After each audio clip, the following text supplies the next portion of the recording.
everybody. Thank you for joining me here in the Ortelius Microservices 2022 Summit.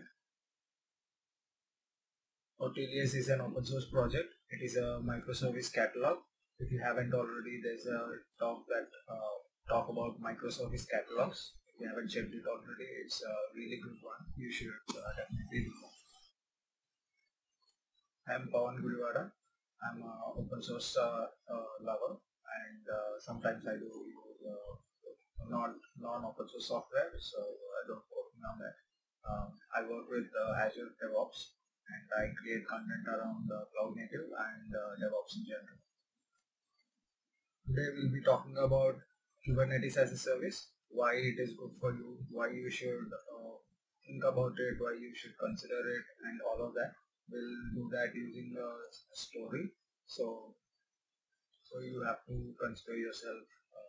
So let's just start with considering you are part of a company and you are believe that has to do all of the Kubernetes related things for your company. We'll go into more detail. So let's say you're working for a company called Untitled, and you have 10 customers, and you are in India, and you have 10 employees, and you have 2 actives. So 5 in each team. So you want a Kubernetes cluster to be able to serve your customers. So you just decide to go with a control plane and 2 worker nodes. So what are your options? So for you to do this, you can either choose a Unicube or kind and test out things, and then use Kuberium or KPS to host them on your own premises with your own infrastructure, and then deliver services to your customers as well. But your business was really successful and you have more customers that are wanting your services.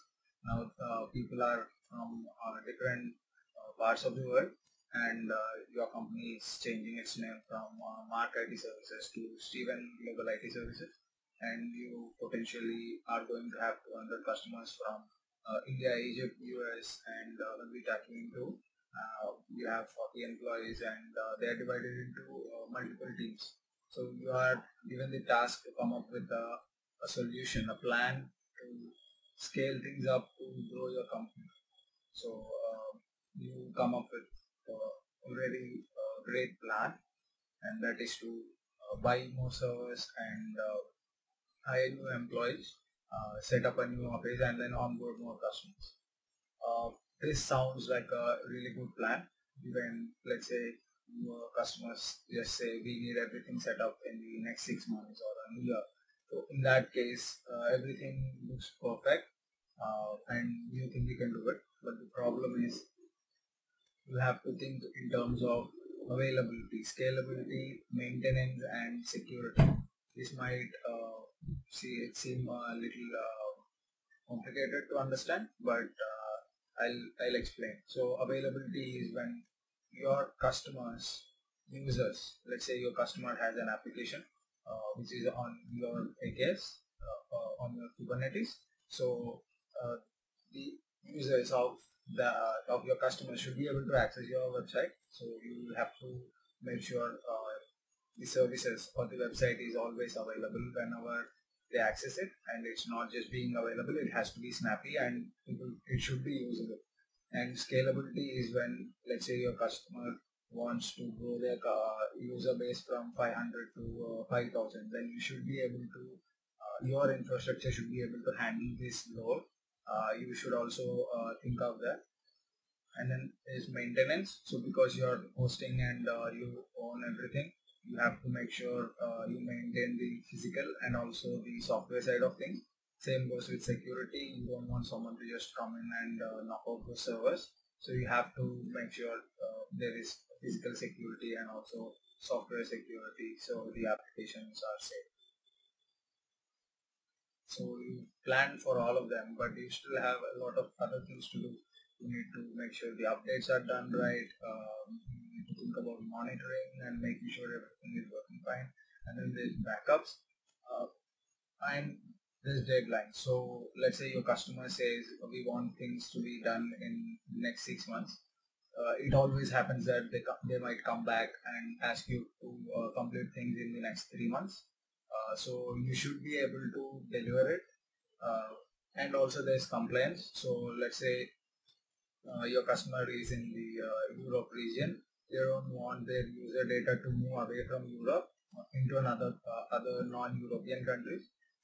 Think of it this way: the Huts don't want their data to be tattooing, right? So as we just discussed all of this is going to take a really long time. So simply put, things just got out of hand. So you really can't think of it. You have to come up with a better solution.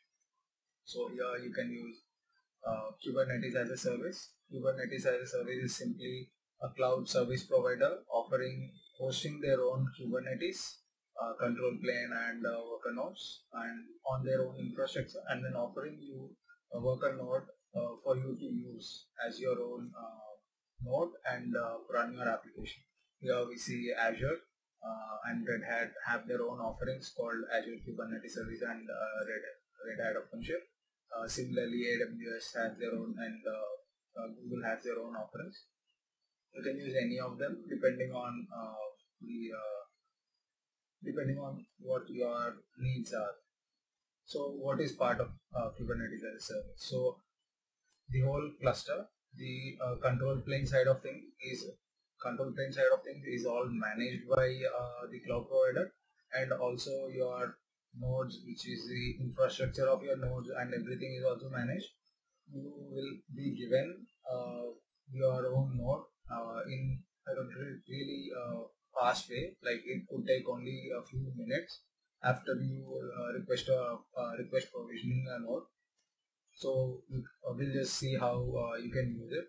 So you will get your own worker node, and on that node you can run your applications and stuff. So how does this help us in scaling? So in terms of scalability, your control node, your control plane, and also the other nodes are all maintained by your cloud provider.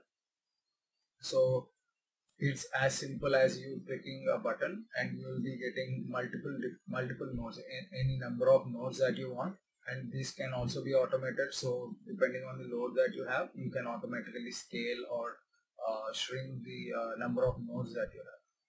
And then there is availability. So availability, as we discussed, your service should be up and running at least most of the time. There's nothing like 100% availability. So it has to be available for at least a lot of time. So depending on your needs, the cloud providers have different offerings that can help you. So here what you can do is you can host the nodes in different regions. This can also help you with highly available clusters in Kubernetes. So let's say you host nodes in East US and then Asia and then maybe Pandora. So if your East US region goes, let's say something happens there and all the data centers in the East US region go, your Asia region could handle that. But if you also need that your data should not move from East US region and Asian data should not go there, then you can also do that. You can configure everything in just a click. And in terms of disaster recovery, you can have your own backups. You can have backups replicated into different locations. All of this, if you are planning to do on your own, you are planning to host your own infrastructure and stuff, it's going to take a really long time, and it's not even feasible if you are a small company that just wants their application on Kubernetes. So simply put, the maintenance, authentication, auto scaling, disaster recovery, everything, including the infrastructure, security, physical security, everything is handled by your service provider. They have their own nodes and all of that at different data centers across the world. You can use them, and you can focus directly on the application growth of your company, planning, and also in terms of metrics. You can use the metrics and then understand how and where the application can be improved so that there's better performance and speed, and you can get things up and running faster. Thank you, and follow Ortelius on their Twitter and also LinkedIn. If you are interested in contributing to Ortelius, please check out their GitHub repo. If you want to reach out to me, you can reach out here on Twitter, LinkedIn, or you can check out my blogs on Hashnode also. If you have any questions, I'd love to answer them. Feel free to ask. Thank you for joining. Have a great day.